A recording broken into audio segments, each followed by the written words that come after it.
mecanismo ya lo vimos, así que lo voy a mencionar solamente porque si no sería una redundancia. Aquí encuentro mi... ¿Dónde está, weá? El 9, 8, 7, 6, aquí está. Papá.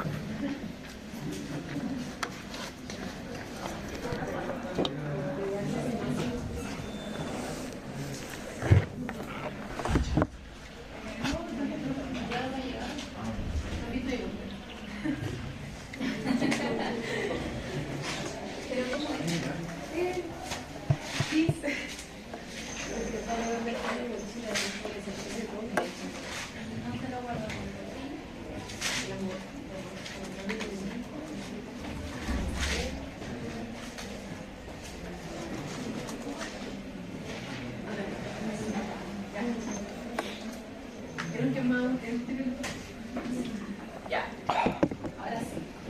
Vamos a hablar del acceso profundo del cuello, que en verdad hay que saber, vamos a hablar de lo que necesita saber el médico general en la urgencia sobre el acceso profundo del cuello.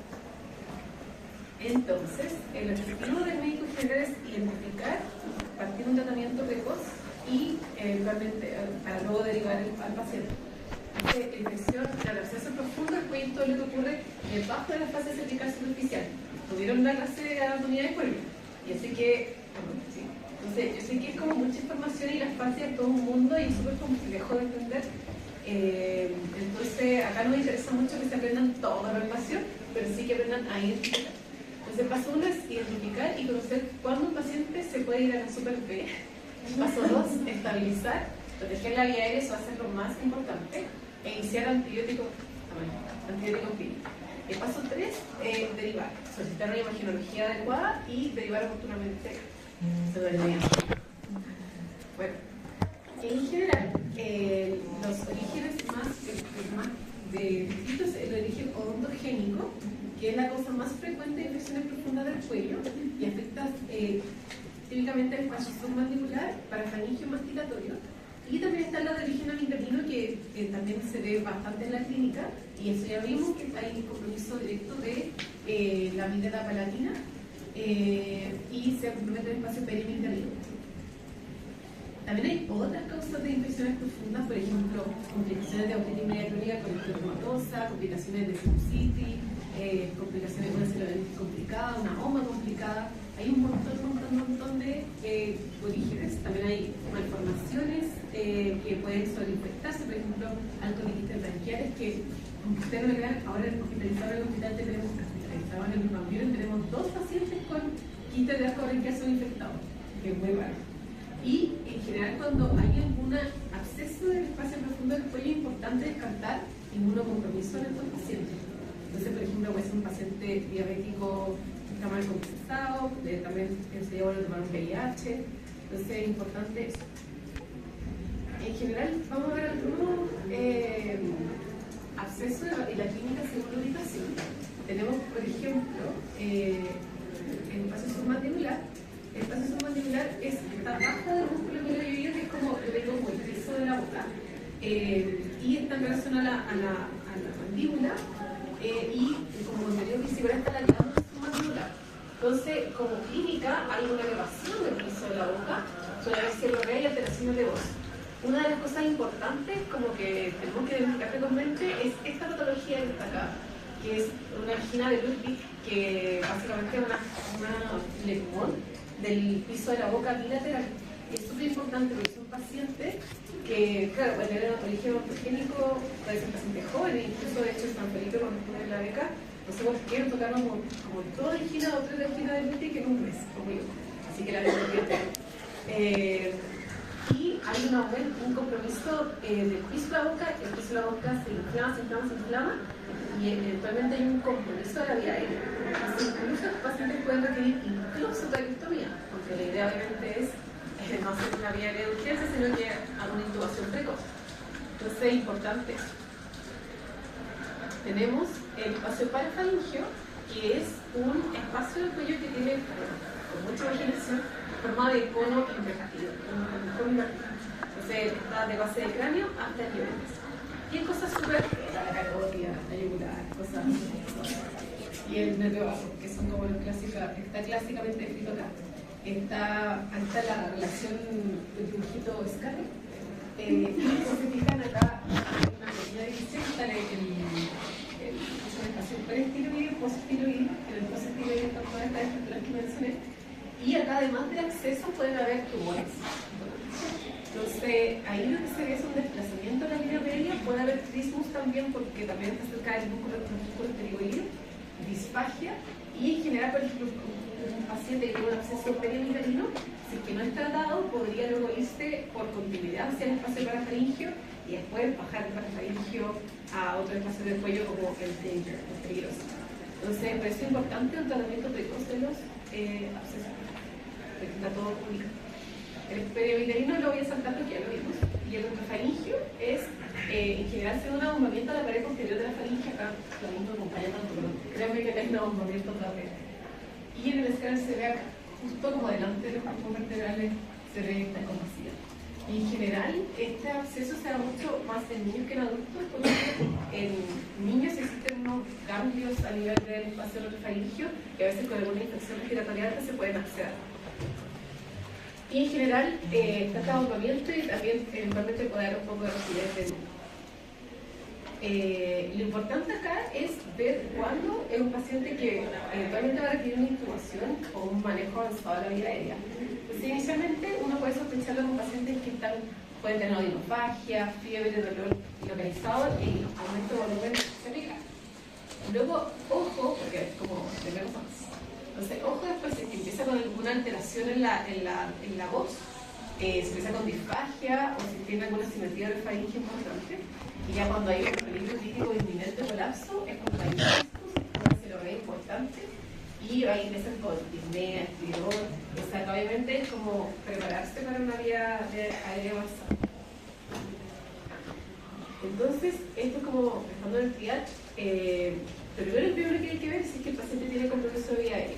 Entonces, si es que uno sospecha lo que los pacientes llegan apremiados, con estridor, con disnea, obviamente ahí sería asegurar la vía aérea y generar una intubación que puede estar asistida por esta que se conoce el CEMAC, que es como una vía de la línea. E incluso hay pacientes que requieren de glicemia. Uno de los pacientes, de hecho, que operamos acá en San Felipe, que tenía una angina de Lupus, tuvimos que hacer una glicemia porque no podía intubar, que era demasiado el compromiso de que no solamente hay aumento del peso de la boca, sino que se le pasa todo y meter un tubo por ahí casi imposible. Entonces es un momento crítico. Obviamente una vez que ya está asegurada la vía aérea, uno puede estudiarlo bien, pero si no hay compromiso de vía aérea hay que ver cómo está el paciente. Si un paciente que está un poco más aséptico, uno puede hacer exploración física y hacer una anamnesis como corresponde. Y si el paciente está aséptico, uno tiene que hacer como la reanimación correspondiente. Y en general, como se ven acá, todos los papeles llevan a un escáner con contraste. Sí o sí con contraste, si no, no sirve. Entonces, en general, los abscesos profundos del cuello, ahora no lo dije en el absceso periuterino porque quizás se lo sabíamos que la vidaritis se trataba con amoxi. En los casos de los abscesos profundos, uno en general debe cubrir también alrededor, porque hay flora mixta en la boca, todos los bichos que pueden imaginar. Entonces, en general, la clásica de otorrino es persona clínica. Entonces, como cualquier cosa importante de otorrino es persona clínica. Y en general, por ejemplo, después de una periuterino uno puede partir con insuficiencia clínica o también puede usar penicilina en dosis anaerobias. Son de 3 a 5 millones cada 6 horas. Pero en general igual son situaciones lindas para los abscesos periuterales. Obviamente después cuando uno ya quiere hacer un traslado oral uno puede terminar con amoxiclav o ahí yo lo pongo siempre al de infectología, pero en general siempre partimos con este esquema y siempre cuando hay un absceso tomamos un cultivo y después tenemos que ajustarse a un cultivo. Pero eso es como lo clásico. ¿Y por qué un escáner con contraste? Obviamente un escáner simple es insuficiente porque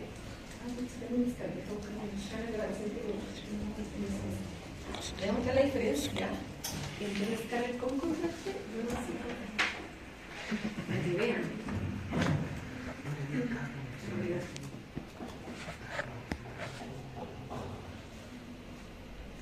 Y cargado. Entonces, el escáner de contraste lo bueno es que delimita bien la colección y le permite diferenciar entre un absceso, un flegmón, y también, además, te permite ver como qué tan cercano a otra estructura importante vasculares está el absceso. De que, por ejemplo, muchas veces uno va a drenar, pero tiene que saber qué tanta relación tiene con la carótida, por ejemplo.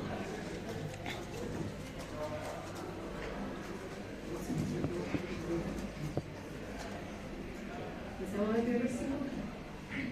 No lo voy a reconstruir porque si no vamos a estar muy lento, así que vamos a ver parcial.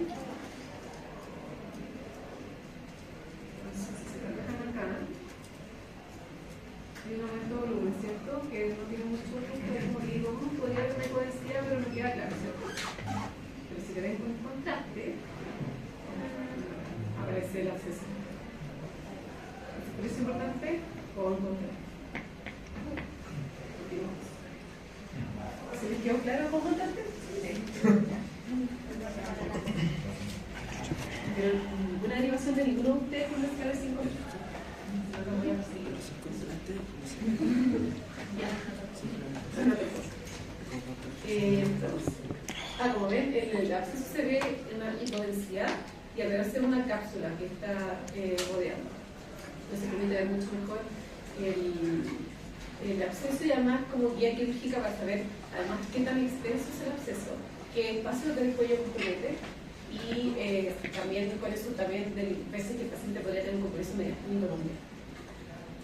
Este paciente que vimos ayer en el hospital, ha sido como la semana del absceso. Un paciente de 28 años sin mórbido que hace una semana inicia aumento de volumen submandibular, la asociada a cambio inflamatorio en piel. Tenía sensación febril no cuantificada, sin antecedentes de algún procedimiento dental previo, que eso también yo siempre lo pregunto menos. Y el paciente dice que tuvo algo igual a esto hace unos años atrás. Al paciente estaba bien, cuando llegó a emergencia estaba un poco en modo playa, sin mucho compromiso hemodinámico, se veía este aumento de volumen mandibular, no tenía trismus, no tenía surgida cervical, y inicialmente lo vio maxilofacial en urgencia porque el otorrino no hace. Así que lo vio maxilo y descartaron un origen odontogénico y este es el escáner.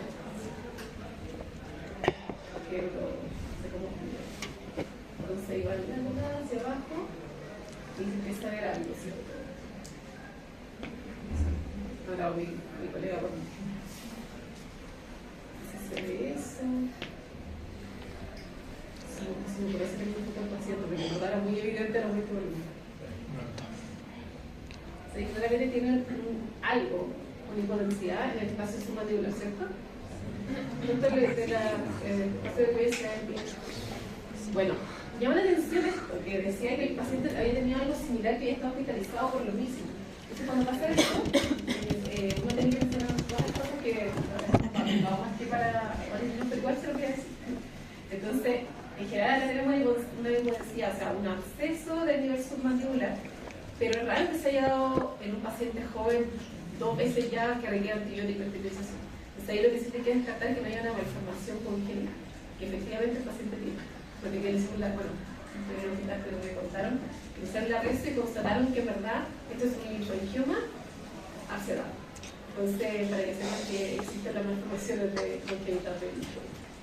Y bueno, eventualmente tiene que ser drenado y es el manejo de los abscesos, es el drenaje más la antibioterapia, porque no sacas nada con dejar el mejor antibiótico sin que no se drene la colección.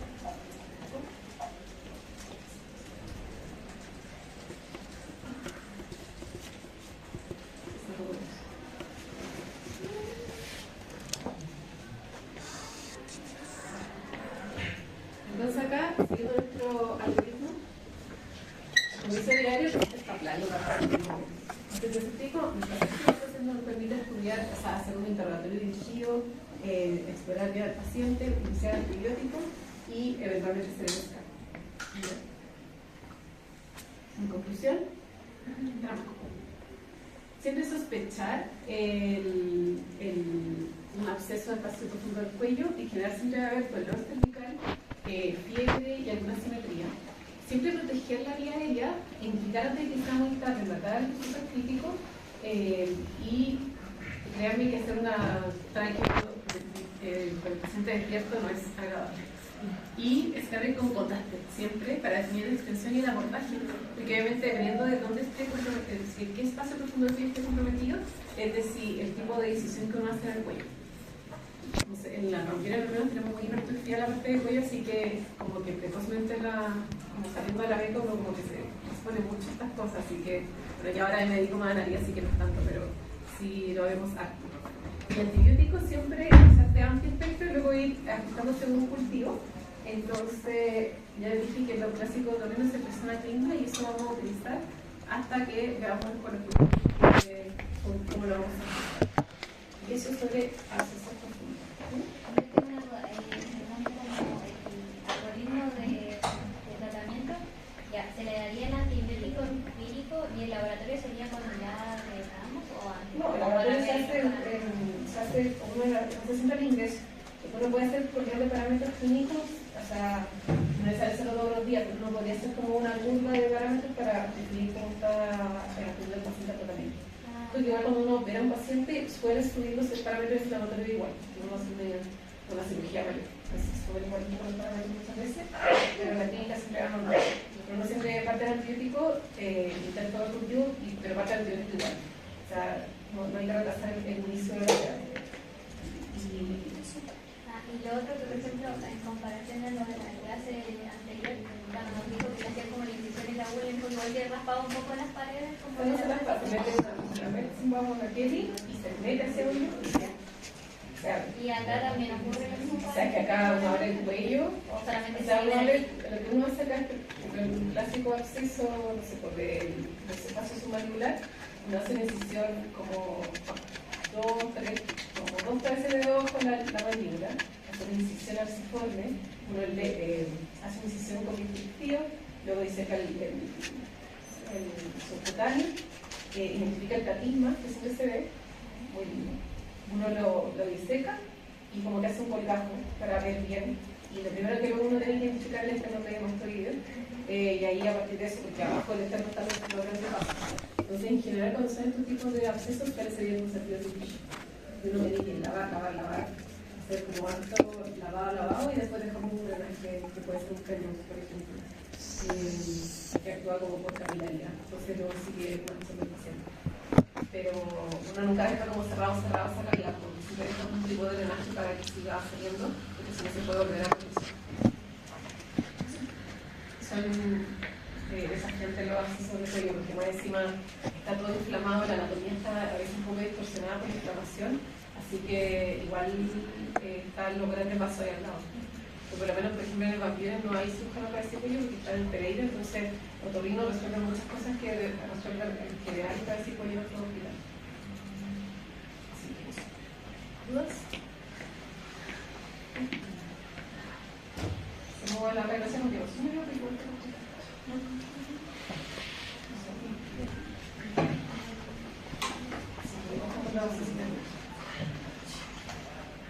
porque un acceso periuterino nada puede causar eventualmente un acceso ya un compromiso de transparencia, incluso se puede hacer una